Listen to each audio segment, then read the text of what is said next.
Good afternoon, good evening, students. I hope you're doing good. Welcome back to the channel. Today, we're back with another video concerning the chapter of analyzing books. And today's book is entitled Beloved by Toni Morrison. Before I start, as usual, I invite you to like the Facebook page of this channel in order to be notified whenever I post something new, and also subscribe to my channel if it's not already done. That would encourage me to do more and help you out during the period of exams. With that being said, we shall start with Beloved. So the book is written by Toni Morrison, and she changed her name from Chloe Anthony Wolfer to Toni, because when she was a student, a lot of her classmates were not able to pronounce her original name. She was born in February the 18th, 1931 in Ohio. She's an African American who won the Pulitzer Prize in 1988 and a Nobel Prize in literature in 1993. And among her famous works, we have Beloved, The Bluest Eye, and Paradise. Right? So the outline of today's book or today's analysis, we're going to talk about the context, and then we're going to summarize the story. So, spoiler alert. And then we're going to have a short analysis just to get you familiar with the story and the period of slavery in general. And then we are going to talk about themes. I've picked two themes, but you will find more. It's just that, according to me, these two themes are the most prominent ones. But yeah, of course, you can find more, right? So we shall start with contextualizing the story itself, right? So the story is set during the Reconstruction era in 1873. I've already talked about this era in one of my videos concerning American civilization. But yeah, when you read this book, you will focus on two things mainly. You will focus on memory and history. The memories of slavery are described as a burden, if you want, to the characters of the story.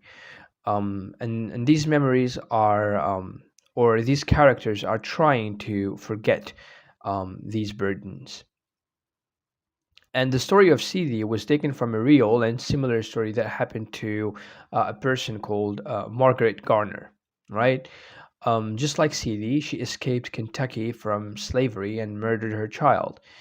Although the story of Beloved is fictional, Toni Morrison creates this feeling in the reader, a kind of feeling that pushes us as readers in general to judge these characters psychologically and morally. And also, the story informs us about the consequences of slavery in general. We should note that there are some historical references, such as the Underground Railroad, which I also explained in one of my videos concerning American Civ, and also the concept of plantations, which I also explained as well. So, just a quick reminder about the plantation: it's where the slaves worked the fields. So the slaves were captives; they were owned by the white men or the white Americans, and they made them work the fields. So it was mainly agricultural. Okay, so that's the context in general. I hope that you are familiar with some of the key terms of the context. Now we are going to summarize the story. So the story begins with announcing that something is wrong with House 124 in Cincinnati. Cede, the mother, and Denver, the daughter, lived in that house, which was haunted by Cede's oldest daughter. Baby Suggs lived with them, um, but it appears to us depressed and soon to die. The sons of Cede, Howard and Bugler, ran away, and then the mother-in-law dies shortly after. Cede tries to forget about the past as much as possible, But memories kept coming back until she finds a man sitting at her porch. And the name of this man is Paul D. He lived in the plantation where Celia was. You should know that the slaves at that time were named in the same way, but the slave owners decided to add a letter just to make the difference between a slave and another. So, for instance, you will find in one plantation a lot of Paul. So, Paul A, Paul B, Paul C, Paul D. So these are different slaves, right? This is why this character is called Paul D. So Paul D lived in the plantation where Celia was. He's invited in and senses the presence of the ghost, and CD explains that it's a sad spirit and a small one, and he shouldn't worry. Because CD's house was haunted, like I said, by CD's oldest daughter. And the moment he enters the house, Paul D enters the house, he senses that sad spirit. But CD reassures him and tells him that it's only a sad spirit and a small one, and you shouldn't worry. So Poldie was one of the slaves who wanted to get married with Celia at the time she arrived to the plantation in Kentucky. She was only 13, but she has chosen another man or another slave with whom she wanted to get married. His name is Hall, and neither Celia nor Poldie knows what happened to Hall because she was separated from him when she escaped from the plantation. Because Celia escaped from the plantation of Kentucky, right? But Denver, Celia's daughter, seemed unhappy for she has no friends because people are afraid of the house because it was haunted. And Celia told the story of her escape and how she had her baby thanks to the help of the white girl, Denver. So Denver, the daughter of Celia, is named according to a white woman or a white girl who helped Celia when she was pregnant with Denver, her daughter, right? So out of gracefulness, she decided to name her Denver. Okay. She tells Boldy that she was whipped when she was pregnant and the milk of her child was stolen. Okay. She feels sad, and Boldy gets closer to her and they get a bit intimate until the floor starts moving and the ghost starts manifesting. But Boldy fights it, and then the ghost left the house. Then Denver, the daughter, resents Paul D because he pushed away the only company she had in the house. Like I said, they had a bad reputation, so Denver did not have friends. And you should know that the major inciting incident that sets the plot in motion occurs on the day that Paul D takes CD and Denver to a local carnival. The three return from their outing to find a mysterious young woman outside the house. When I say the house, it's 124 Cincinnati, the house of CD. This woman calls herself Beloved, but she cannot explain who she is or where she came from. And Beloved's sudden appearance at the house is confusing at first, even to us as readers. We don't know where she came from and what's her purpose. And her presence quickly starts to unlock all sorts of troubling memories for CD, Poldy, and even Denver, because the story is made out of flashbacks. So anything we know about CD and her days as a slave is told to us through flashbacks, right? So it is through these memories, recounted through flashbacks, that the reader gradually learns about what happened to CD and Paul D in the 18 years since their escape from Sweet Home. Sweet Home is the name of the plantation where CD and Paul D used to be slaving. The difficult encounter with these memories constitutes the novel's major conflict. CD in particular feels paralyzed by her memories, and she worked hard to remember.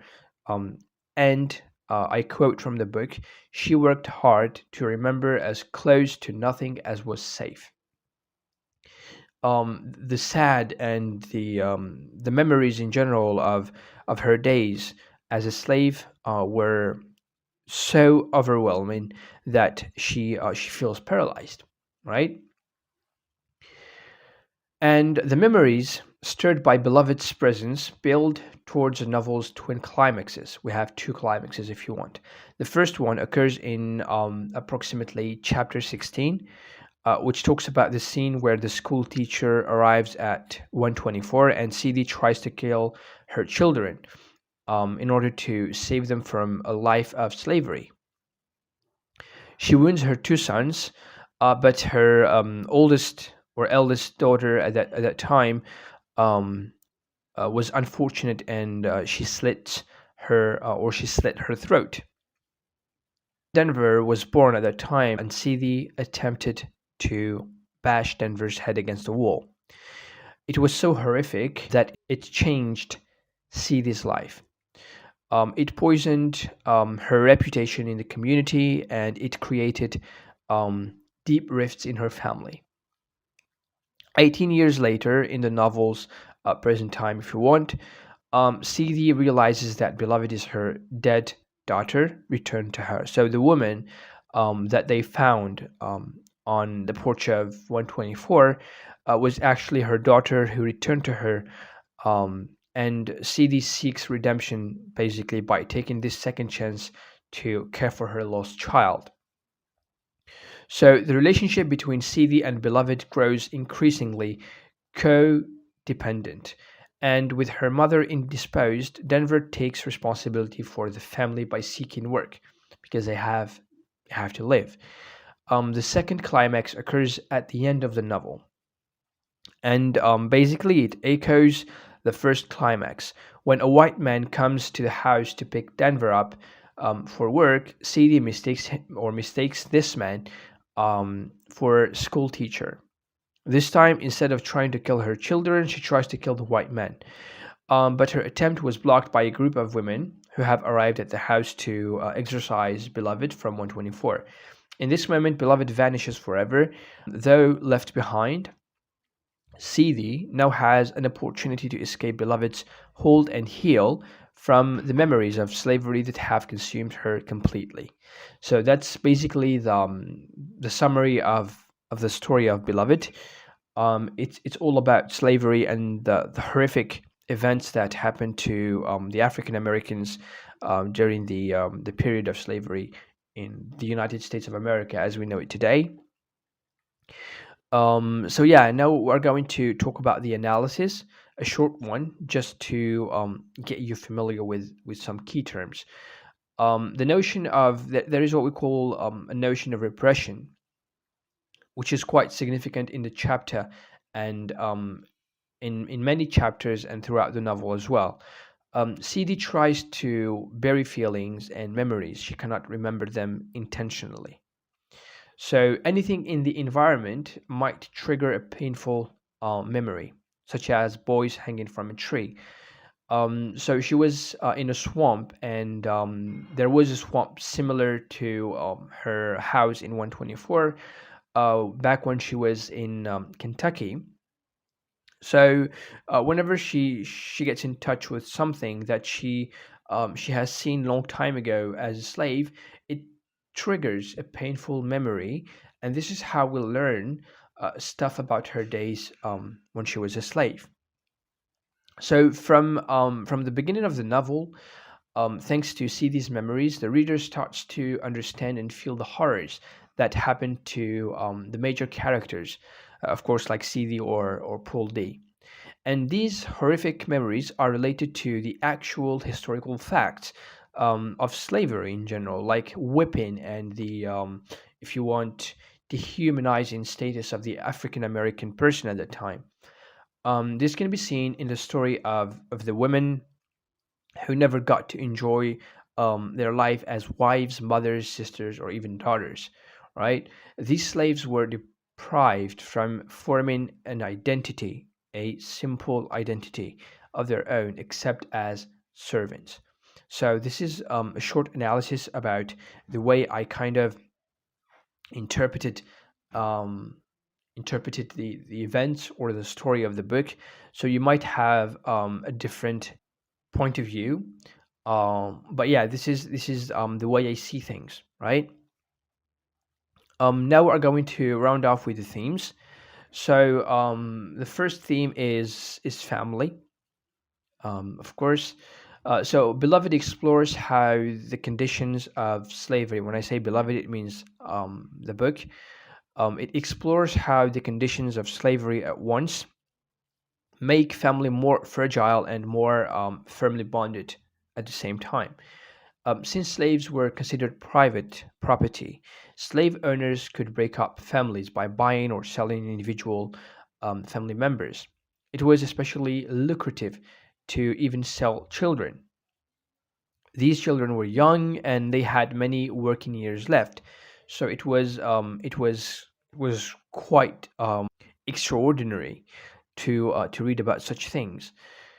So Baby Suggs directly experienced having her children sold to other slave owners. And Baby Suggs, as a reminder, is the mother-in-law of Sidi. She is the mother of Sidi's husband. She gave birth to 9 children, all but one of whom were taken from her. So they were all taken except one, who is of course whole. But yeah, she experienced losing nearly all of her children, but this fact did not seem to break Baby Suggs. On the contrary, it greatly intensified her relationship with her one remaining son. And Hull was also extraordinary. He worked very hard to buy the freedom of his mother. So this is quite significant in the story. It's a historical fact that slaves, at a certain period of time, they could buy their own freedom by working very hard, or they buy the freedom of someone they know, right? Then we have the second theme, is slavery's destruction of identity. The destruction of identity is a devastation that continues to haunt those characters who are former slaves, even in freedom. And the most dangerous slavery's effect is its negative impact on the former slaves' senses of self. So the notion of self is quite important to be understood. And in this novel, it contains a lot of examples of self alienation, right? For instance, Paul D is so alienated from himself that at one point he cannot tell whether the screaming he hears is his own or someone else's. They were so affected. And slaves were told they were subhuman and were traded as commodities, which means you could buy a human being using money, right?